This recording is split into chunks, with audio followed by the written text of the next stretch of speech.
सबका पहिरीं थोड़ा तो या अवामी प्रेस क्लब मली सोशल वेलफेयर ऑर्गेनाइजेशन जो जिन असांखे जेका असां दावत ॾिनी इन लाइक़ सम्झो इन प्रोग्राम में अचण लाइ करे उन खां पोइ जीअं त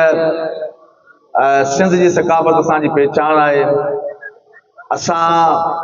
हर साल जेको सो सिंधी सकाफ़त जो जेको ॾींहुं आहे असां मल्हाईंदा आहियूं ऐं जीअं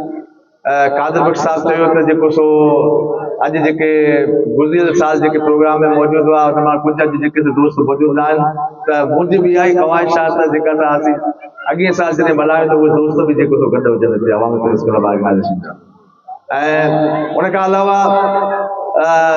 असांजे कई दोस्त जेको सो चयो त जेको आहे शायदि मुंहिंजी ॻाल्हि सां तव्हां मुतफ़िक़ न हुजो त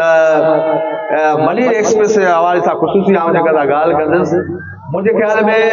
मुंहिंजे नज़र में मलीर एक्सप्रेस वे जेको आहे सो आउं सम्झां थो त असांजे कराची बराड़ी में हिकु तरक़ीअ जे लाइ हिकु वॾो मनसूबो साबित थींदो छा लाइ करे जो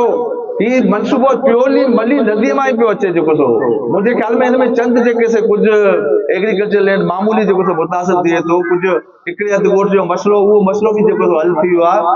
आउं सम्झां थो त मलीर एक्सप्रेस वे असांजी मुआशी तरक़ी जे लाइ हिकु वॾो हब साबित थींदो शायदि तव्हां मुंहिंजी ॻाल्हि सां मुतफ़िक़ न हुजो बाक़ी वक़्तु जेको सो इहो साबित थींदो महिरबानी